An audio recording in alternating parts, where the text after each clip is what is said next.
प्यारे बच्चों, यदि आप भी 5 फरवरी को फिजिक्स का फाइनल बोर्ड एग्जाम देने वाले हैं तो आज के क्लास का ये फिजिक्स का 70 वीवीआई ऑब्जेक्टिव क्वेश्चन को जरूर याद करके जाइएगा। फ्रेंड्स, अगर आपका टारगेट है फिजिक्स का फाइनल बोर्ड एग्जाम में 35 में 35 ऑब्जेक्टिव क्वेश्चन सही करना, तो आज के क्लास का ये फिजिक्स का जो है ना 70 वीवीआई ऑब्जेक्टिव क्वेश्चन को याद करना बिल्कुल भी नहीं भूलिएगा। ये क्वेश्चन आप सभी के फाइनल बोर्ड एग्जाम 5 फरवरी में पूछे जाएंगे। ठीक है, तो 5 फरवरी में अगर धमाल मचाना है, गर्दा गर्दा मचाना है, तो आज के क्लास का ये फिजिक्स का क्वेश्चन याद करके जाइएगा। ठीक है, तो चलिए फ्रेंड्स, हम लोग बिना टाइम को विलंब किए, बिना टाइम को वेस्ट किए क्लास को शुरू करते हैं। अगर आप सभी चैनल से नए जुड़ रहे हैं तो चैनल को सब्सक्राइब करके बेल आइकन प्रेस कर लीजिएगा, और वीडियो पसंद आए तो वीडियो को लाइक करके अपने दोस्तों में जो है ना शेयर कर दीजिएगा। ठीक है, और फ्रेंड्स, अगर आप सभी यानी बिल्कुल भी तैयारी नहीं किए और आपका सपना है 400 प्लस लाना, तो बिल्कुल है, कम समय में आप सभी जो है ना 400 प्लस ला सकते हैं। उसके लिए आपको चाहिए 100% लर्ने वाला गेस नोट्स। ठीक है, जो आप सभी को मिल रहा है इस नंबर में। ठीक है, इस नंबर में कॉन्टैक्ट करना है और आपको जो है ना यानी कि गेस क्वेश्चन ले लेना है। ठीक है, जिसमें आपको मिलेगा ऑब्जेक्टिव, सब्जेक्टिव, और उसमें सब्जेक्टिव में आपको लॉन्ग शॉर्ट सभी मिलेगा, विथ आंसर मिलेगा, मतलब आंसर के साथ मिलेगा। तो अगर आप सभी याद कर लेते हैं कम समय में हमारा गेस क्वेश्चन, तो श्योर है, गारंटी है, आप थोड़ा बहुत अगर पढ़े हैं तो 400 प्लस आराम से कर जाएंगे, या बिल्कुल भी नहीं पढ़े हैं और वही गेस क्वेश्चन अगर पढ़ लेंगे तो श्योर है 350 प्लस आप सभी लेकर आ जाएंगे। ठीक है, तो अगर बेहतर मार्क्स लाना चाहते हैं तो इस नंबर में कॉल मैसेज करके आप सभी गेस नोट्स ले लीजिएगा। ठीक है, सिर्फ 149 में आपको ऑल सब्जेक्ट मिलेगा, जिसमें ऑब्जेक्टिव, सब्जेक्टिव, लॉन्ग शॉर्ट सभी सब्जेक्ट का मिल जाएगा। ठीक है, तो चलिए फ्रेंड्स, देखिए आपके स्क्रीन में पहला क्वेश्चन आ चुका है। यहाँ पर जो भी स्टूडेंट को आंसर पता है देते चलेंगे, नहीं पता है कोई बात नहीं, प्यारे स्टूडेंट आप सभी जो है ना याद करते चलेंगे। ठीक है, देखिए आपके स्क्रीन में पहला क्वेश्चन पूछा गया है, हवा में एप्सिलॉन आर का मान होता है। देखिए, अगर आपको पता है आंसर देते चलिएगा, बहुत इंपॉर्टेंट क्वेश्चन रहने वाला है आज के क्लास का। देखिए, हवा में जो एप्सिलॉन आर का जो मान होता है वो 1 होता है, आप याद रखिएगा। ठीक है, समय को बर्बाद नहीं करेंगे, सीधे क्वेश्चन आंसर करेंगे, बस आप याद करते चलिएगा। दूसरा देखिए फ्रेंड्स, आपके स्क्रीन में है, पूछा गया है दो यानी कि देखिए विद्युत क्षेत्र में एक आवेशित कण पर लगने वाले बल का मान क्या होता है। दूसरा नंबर है, विद्युत क्षेत्र में जो एक आवेशित कण है उस पर जो लगने वाला बल का मान होता है वो कितना होता है, तो F बराबर QE होता है। ठीक है, राइट आंसर ए हो जाएगा।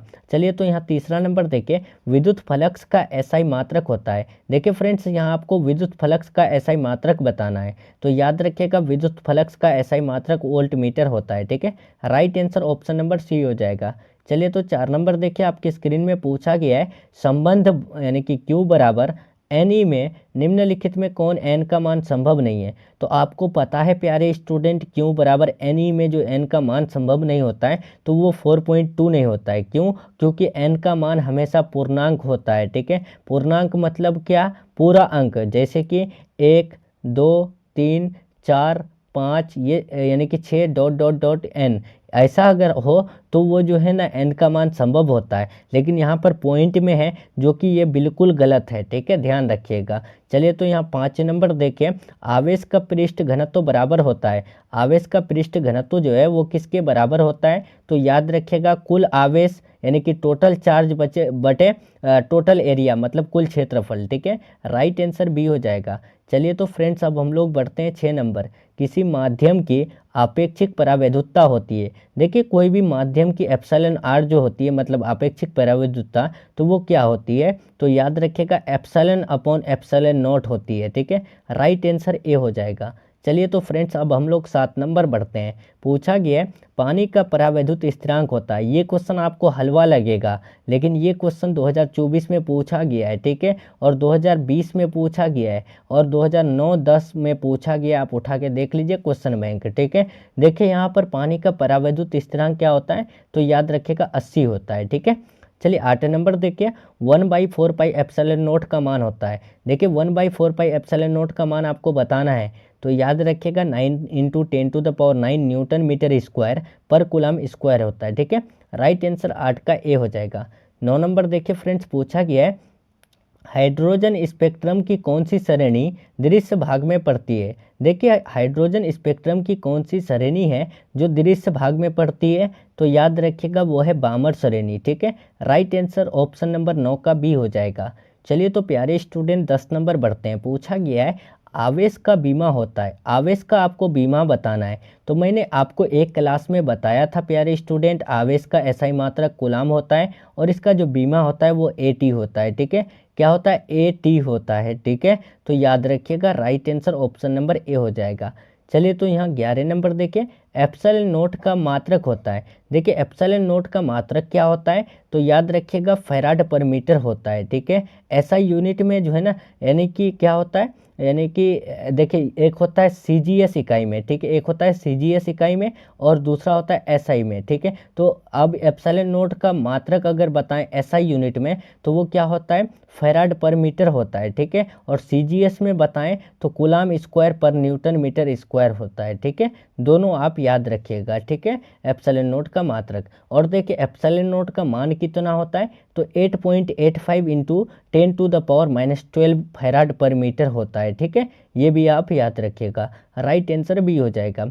चलिए यहाँ 12 नंबर देखिए, आपके स्क्रीन में पूछा गया है, बहुत इंपॉर्टेंट है कि किसी दूरी पर अवस्थित दो आवेशित कण के बीच विद्युत बल F है, यदि उनके बीच यानी कि बीच की दूरी आधी कर दी जाए तो विद्युत का बल क्या होगा, तो याद रखिएगा 4F होगा। ठीक है, राइट आंसर ए हो जाएगा। ध्यान रखिएगा कोई दूरी पर अवस्थित दो आवेशित कण के बीच विद्युत बल अगर F है, ठीक है, और उनके बीच की दूरी यानी कि जो डिस्टेंस है वो आधी कर दी जाए तो वो विद्युत बल का मान क्या हो जाएगा, तो 4F हो जाएगा। ठीक है, चलिए तो यहाँ आप देखिए 13 नंबर, जब किसी वस्तु को आवेशित किया जाए तो उसका द्रव्यमान। तो मैंने आपको अच्छे से बताया है कि जब भी कोई वस्तु को हम लोग चार्ज करेंगे तो उस टाइम उसका मास यानी द्रव्यमान जो है ना वो बढ़ भी सकता है और घट भी सकता है। ठीक है, राइट आंसर इसीलिए ऑप्शन नंबर डी हो जाएगा। चलिए तो 14 नंबर देखिए फ्रेंड्स, पूछा गया है विद्युतशीलता का एसआई मात्रक होता है। देखिए विद्युतशीलता का एसआई मात्रक क्या होता है, तो फ्रेंड्स आप याद रखिएगा न्यूटन मीटर स्क्वायर पर कूलम स्क्वायर होता है। ठीक है, जो कि राइट आंसर कौन सा हो जाएगा, ऑप्शन नंबर ए हो जाएगा, यानी कि विद्युतशीलता का मात्रक। ठीक है, चलिए तो अब हम लोग चलते हैं 15 नंबर क्वेश्चन कि कूलाम बल है, कूलाम बल इनमें से कौन है, तो याद रखिएगा कूलाम बल जो है सेंट्रल फोर्स और इलेक्ट्रल फोर्स दोनों होता है, यानी कि केंद्रीय बल और विद्युत बल दोनों होता है। Right answer option number C हो जाएगा। चलिए तो फ्रेंड्स 16 नंबर देखते हैं। देखिए 16 नंबर आपके स्क्रीन में आ चुका है। पूछा गया है यदि समरूप विद्युत क्षेत्र एक्स अक्ष की दिशा में विद्यमान है तो समविभव क्या होगा, तो याद रखिएगा देखिए विद्युत क्षेत्र अगर जो है ना एक्स अक्ष की दिशा में विद्यमान हो तो वो समविभव जो होता है वो वाई जेड तल की दिशा में होता है। ठीक है, राइट आंसर सी हो जाएगा। पूरा सब क्वेश्चन जो है ना आपका फाइनल यानी कि फाइनल एग्जाम में पूछा गया क्वेश्चन सब है। ठीक है, तो याद कर लीजिएगा, बहुत इंपॉर्टेंट है ये सब क्वेश्चन, बार बार पूछा गया क्वेश्चन सब है। ठीक है, देखिए विद्युत आवेश का क्वांटम ईएसयू मात्रक में होता है, विद्युत आवेश का जो क्वांटम ईएसयू मात्रक में होता है वो क्या होता है, तो आप याद रखेंगे 4.78 इंटू 10⁻−10 होता है। ठीक है, नेक्स्ट बढ़ते हैं फ्रेंड्स, यहाँ 18 नंबर पूछा गया देखिए कि स्थिर विद्युत क्षेत्र होता है। यहाँ पर बताना है स्थिर विद्युत क्षेत्र क्या होता है, संरक्षी होता है, असंरक्षी होता है, कहीं संरक्षी कहीं असंरक्षी, इनमें से कोई नहीं। तो याद रखिएगा स्थिर विद्युत क्षेत्र वो जो है ना कंजर्वेटिव होता है यानी संरक्षी होता है। ठीक है, चलिए 19 नंबर देखिए आपके स्क्रीन में आ चुका है, बहुत इंपॉर्टेंट है कि एक एकांकी चालक के लिए निम्न में से कौन सा अनुपात अचर होता है। एक एकांकी चालक के लिए इनमें से कौन सा अनुपात है जो अचर रहता है, तो याद रखिएगा कुल आवेश बटे विभव। ठीक है, right answer option number A हो जाएगा। चलिए तो फ्रेंड्स यहाँ 20 नंबर देखें, एक कूलाम्ब आवेश बराबर जो है वो कितना ईएसयू होता है, तो मैंने आपको अच्छे से बताया है कि एक कूलाम्ब आवेश जो होता है, एक कूलाम्ब चार्ज वो बराबर होता है यानी कि कितना 3 इंटू 10⁹ ईएसयू के बराबर होता है। ठीक है, चलिए अब 21 देखिए, बहुत इंपॉर्टेंट क्वेश्चन है कि एक आवेशित चालक के किसी सतह के यानी देखिए यहाँ पर एक आवेशित चालक की सतह के किसी बिंदु पर विद्युत क्षेत्र की तीव्रता, यहाँ पर सतह पर पूछा है, कोई भी चालक की सतह के बिंदु पर जो विद्युतीय क्षेत्र की तीव्रता होती है ना वो यानी कि सतह के लंबवत होती है। ठीक है, right answer option number B हो जाएगा। चलिए यहाँ 22 नंबर देखें, यदि किसी खोखले गोलीय चालक को धनावेशित किया जाए तो उसके भीतर का विभव क्या होगा। देखिए कोई भी खोखला गोलीय चालक है और उसको हम पॉजिटिव चार्ज देंगे तो वो उसमें जो यानी कि आपका भीतर का विभव होगा तो वो क्या होगा, तो याद रखिएगा धनात्मक और समरूप होगा। ठीक है, चलिए 23 नंबर देखिए 23 पूछा गया है कि साबुन के एक बुलबुले को जब आवेशित किया जाता है तो उसकी त्रिज्या क्या होती है। तो देखिए साबुन के एक बुलबुले को जब भी चार्ज करें तो उस टाइम उसका जो रेडियस होगा वो यानी कि क्या होगी, बढ़ने लगती है। ठीक है, चलिए यहाँ 24 देखिए, विद्युत द्विध्रुव आघूर्ण का एसआई मात्रक होता है तो वो इलेक्ट्रिक डाइपोल मोमेंट का जो एसआई यूनिट होता है वो कूलाम मीटर होता है। ठीक है, राइट आंसर ए हो जाएगा। 25 नंबर देखिए आपकी स्क्रीन में है, विद्युत क्षेत्र में प्रवेश करने वाले एक इलेक्ट्रॉन का प्रारंभिक वेग विद्युत क्षेत्र से भिन्न दिशा में है तो विद्युत क्षेत्र में इलेक्ट्रॉन का पथ क्या होगा, तो याद रखिएगा वो परिवलयकार होता है। ठीक है, राइट आंसर डी हो जाएगा। देखिए 26 नंबर, एप्सिलॉन नोट की बीमा होती है। एप्सिलॉन नोट की बीमा क्या होती है, तो याद रखिएगा एप्सिलॉन नोट का जो मात्रक होता है वो फैराड पर मीटर होता है और इसका बीमा जो यानी डायमेंशन होता है वो m पर पावर -1, l पर पावर -3, t पर पावर 4, a पर पावर 2 होता है। राइट आंसर भी हो जाएगा। चलिए यहाँ 27 देखिए, एक स्थिर आवेश उत्पन्न करता है। देखिए एक स्थिर आवेश जो है वो क्या उत्पन्न करता है, तो याद रखिएगा स्थिर आवेश हमेशा जो है ना वो केवल विद्युत क्षेत्र उत्पन्न करता है। ठीक है, राइट आंसर ए हो जाएगा। और गतिशील आवेश जो होता है, जो गति करने वाला आवेश होता है वो विद्युत क्षेत्र और चुंबकीय क्षेत्र दोनों उत्पन्न करता है। ठीक है, चलिए 28 नंबर देखिए पूछा गया है, मुक्त आकाश की परावैद्युतता होती है। देखिए जो मुक्त आकाश की परावैद्युतता होती है वो कितनी, तो आपको पता है मुक्त आकाश को ही यानी फ्री स्पेस को ही हम लोग एप्सिलॉन नोट से डिनोट करते हैं। ठीक है, तो एप्सिलॉन नोट का ही मान आपको याद रखना है 8.85 × 10⁻12 फैराड पर मीटर। ठीक है, चलिए यहाँ 29 नंबर देखें, यदि दो आवेशों के बीच की दूरी दोगुनी कर दिया जाए। देखिए दो आवेश लेते हैं, ठीक है, प्लस और प्लस। ठीक है, अब इसकी दूरी जो है उसको हम लोग यानी कि दोगुना कर देंगे, इसके बीच जो दूरी है इसको दोगुना कर देंगे तो उनके बीच लगने वाला जो फोर्स होगा यानी बल तो वो कितना होगा, तो याद रखिएगा 1/4 गुना हो जाएगा। ठीक है, right answer option number C हो जाएगा।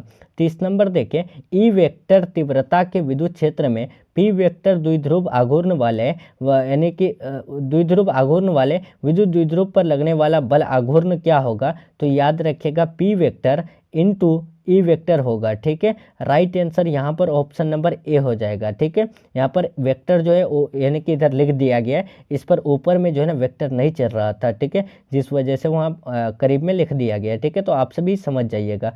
चलिए तो अब हम लोग देखते हैं 31 नंबर क्वेश्चन पूछा गया है, विद्युत तीव्रता की बीमा होती है। देखिए फ्रेंड्स, विद्युत तीव्रता का ऐसा यूनिट क्या होता है ये भी आप पहले याद रखिएगा।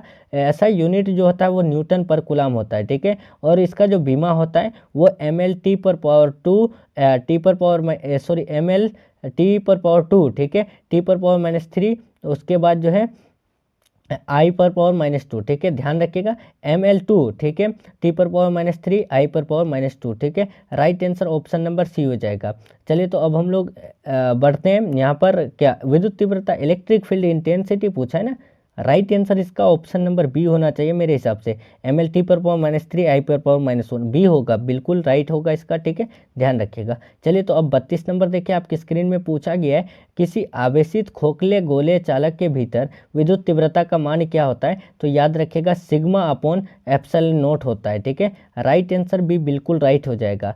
यहाँ देखिए सॉरी, यहाँ देखिए ये भी क्वेश्चन यार गलत कर रहे हैं। देखिए कितना आसान क्वेश्चन है फिर भी हम यहाँ गलत बता रहे हैं। देखिए यहाँ पूछा गया है किसी आवेशित खोखले गोलाकार चालक, ठीक है, खोखला गोला पूछा है तो खोखला गोला में तीव्रता क्या होगा, इंटेंसिटी क्या होगा। खोखला से आपको मैंने बताया था, खोखला मतलब 0 याद रखिएगा। ठीक है, राइट आंसर सी हो जाएगा। खोखला गोला है और उसमें फिर विद्युत तीव्रता देंगे तो उसमें उसका मान क्या होगा, तो 0 ही ना होगा। 33 नंबर देखिए, एक वैद्युत द्विध्रुव एक पृष्ठ से घिरा हुआ है तो पृष्ठ पर कुल विद्युत फ्लक्स क्या होगा, तो याद रखिएगा वो 0 होता है। ठीक है, चलिए तो अब हम लोग बढ़ते हैं 34 नंबर। एक आवेशित चालक का क्षेत्र आवेश घनत्व यानी कि यहाँ पर सिग्मा है और इसके पास विद्युत क्षेत्र का मान जो है क्या होगा, तो याद रखिएगा यहाँ पर इसका राइट आंसर बी हो जाएगा, सिग्मा अपॉन एप्सिलॉन नॉट। देखिए यहाँ 35 नंबर पूछा गया है, यदि गोले पर आवेश 10 माइक्रोकूलम हो तो उसकी सतह पर विद्युत फ्लक्स क्या होगा, तो आपको मैंने ये क्वेश्चन बता दिया है कि 36 पाई, ठीक है, 36 pi into 10⁴ newton metre square पर कूलम स्क्वायर होता है। ठीक है, इसका right answer option number A हो जाएगा। देखिए यहाँ पर 36 नंबर, 64 समरूप बूंदे जिनमें प्रत्येक की धारिता 5 माइक्रोफेराड है तो मिलकर एक बड़ा बूंद बनाते हैं, तो बड़े बूंद की धारिता क्या होगी, तो याद रखिएगा फ्रेंड्स यहाँ 20 फैराड होगी। ठीक है, ये क्वेश्चन बिहार बोर्ड का सबसे फेवरेट क्वेश्चन है, आप याद रखिएगा, यह हर साल यानी कि ये हर साल रिपीट होता है। ठीक है,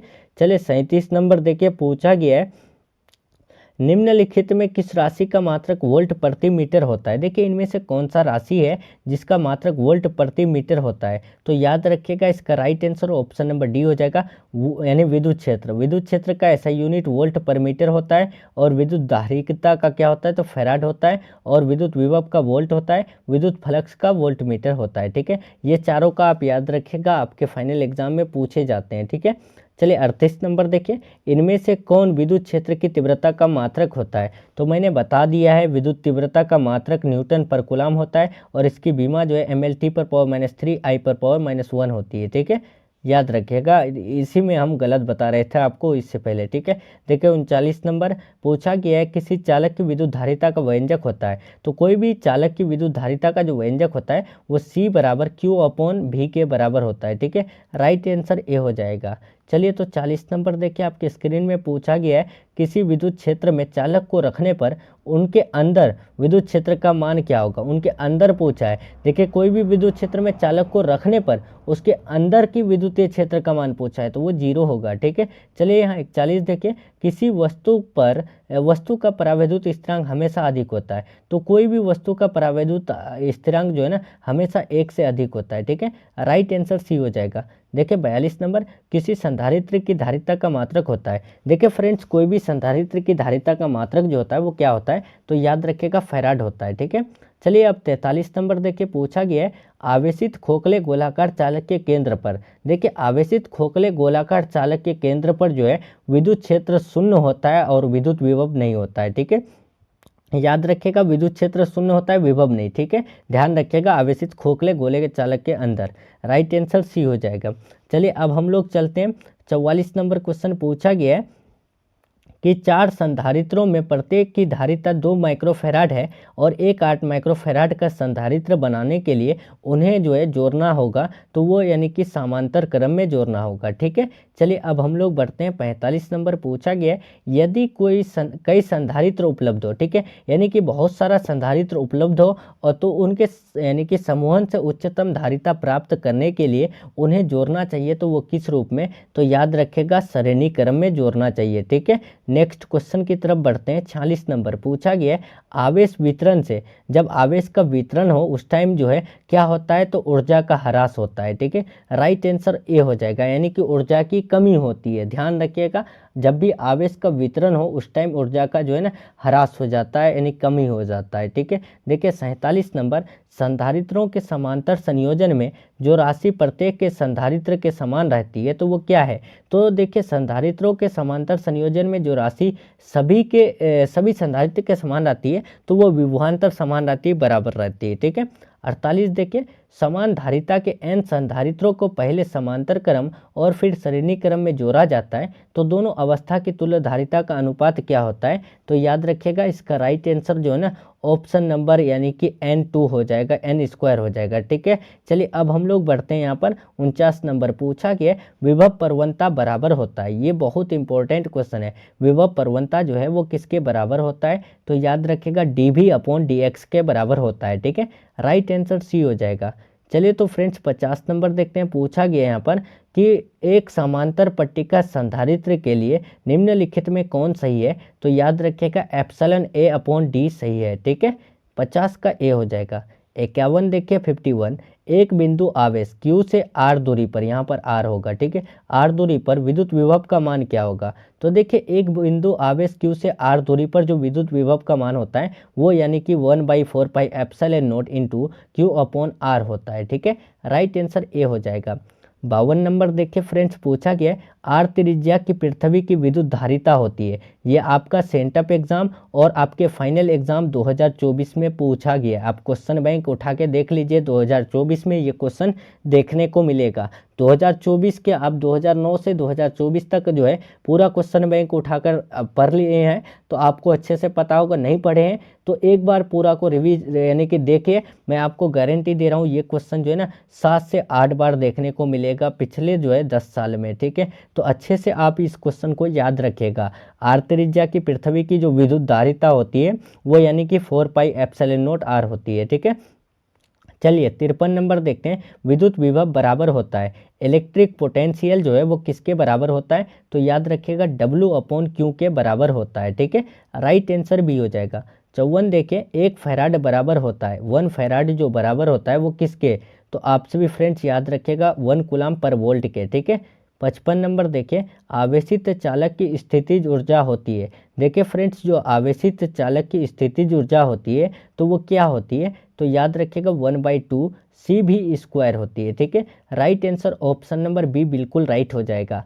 56 देखिए, यहाँ पर पूछा गया है किसी सूक्ष्म विद्युत द्विध्रुव के मध्य बिंदु से बहुत दूर आर दूरी पर विद्युत विभव जो समानुपाती होता है वो किसके। तो याद रखिएगा इसका राइट आंसर सी हो जाएगा 1/r² के, ठीक है।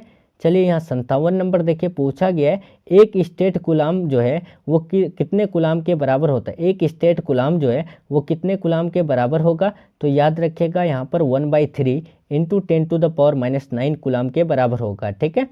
चलिए यहाँ 58 नंबर देखिए फ्रेंड्स, पूछा गया है आर त्रिज्या के एक गोलाकार चालक को क्यू आवेश दिया गया है। तो क्यू आवेश वाले कर्ण को इस केंद्र से पृष्ठ तक ले जाने में किया गया कार्य क्या होगा। तो 0 होगा, ठीक है। चलिए 59 नंबर देखिए, जब एक परीक्षण आवेश को अनंत से किसी विद्युत द्विध्रुव के लंब अर्धक के अनुदिश लाया जाए तब किया गया काम क्या होता है। तो 0 होता है, ठीक है। चलिए तो यहाँ अब हम लोग 60 नंबर देखते हैं, निम्नलिखित में किस राशि का मात्रक वोल्ट मीटर होता है। अब वोल्ट मीटर पूछा है, कौन से राशि का मात्रक वोल्ट मीटर होता है। तो याद रखिएगा विद्युतीय विभव का, ठीक है। राइट आंसर बी बिल्कुल राइट हो जाएगा, ठीक है। यहाँ पर विद्युतीय विभव का नहीं होता है, गलती कर रहे हैं, विद्युत फ्लक्स का वोल्ट मीटर होता है, ठीक है। राइट आंसर ए होगा, विद्युत विभव का वोल्ट होता है, विद्युत धारिता का फैराड होता है या फिर जो है कूलाम पर वोल्ट होता है, ठीक है। और विद्युत क्षेत्र का जो है वोल्ट पर मीटर होता है, ठीक है, यानी कि वोल्ट मीटर पर पावर -1 होता है, ठीक है।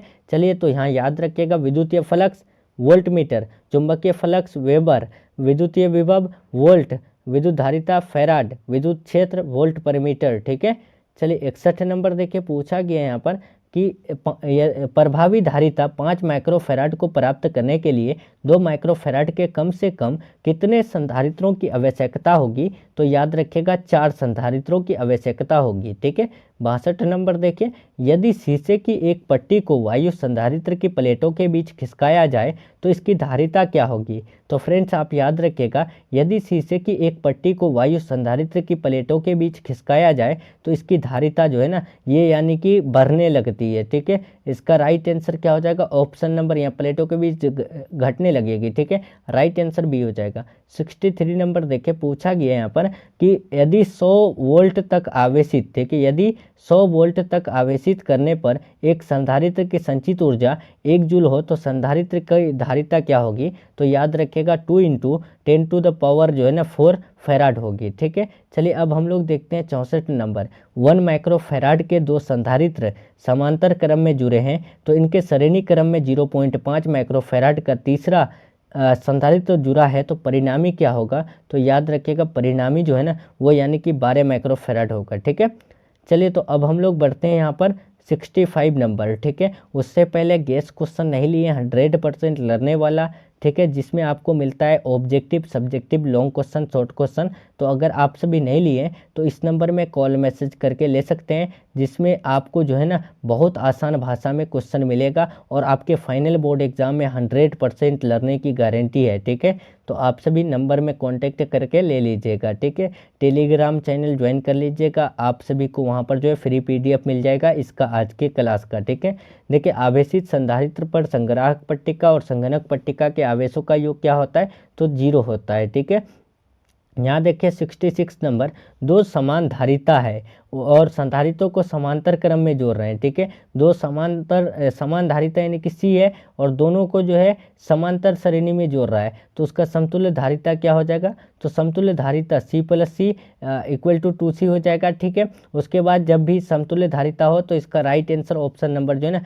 C हो जाएगा, यानी कि C/2 हो जाएगा। ठीक है, यहाँ पर राइट आंसर समतुल्य धारिता, राइट आंसर ए हो जाएगा। ठीक है, चलिए तो अब हम लोग बढ़ते हैं 67 नंबर, विद्युत धारिता का मात्रक होता है, तो विद्युत धारिता का मात्रक फैराड होता है। ठीक है, विद्युत धारिता का मात्रक क्या हो जाएगा, ऑप्शन नंबर सी हो जाएगा। 68 नंबर देखें, एक परावैद्युत समांतर पट्टिका संधारित्र के पट्टियों के बीच डाल देने पर धारिता का मान क्या होगा, तो याद रखिएगा यहाँ पर इसका राइट आंसर जो है ना ऑप्शन नंबर जो है क्या हो जाएगा, ए हो जाएगा, बढ़ता है। ठीक है, चलिए अब हम लोग 69 नंबर देखते हैं। तीन संधारित्र जिनमें प्रत्येक की धारिता C है तो श्रेणी क्रम में जुड़े हैं, तो उनकी तुल्य धारिता क्या होगी, तो याद रखिएगा C/3 होगी। ठीक है, देखिए 70 नंबर क्वेश्चन पूछा गया है, वान डी ग्राफ जनित्र एक ऐसी युक्ति है जो उत्पन्न करती है। वान डी ग्राफ जनित्र जो है एक ऐसी युक्ति है जो उत्पन्न करती है, तो वो क्या, तो आप याद रखिएगा हाई वोल्टेज यानी कि उच्च वोल्टता। ठीक है, राइट आंसर सी बिल्कुल राइट हो जाएगा।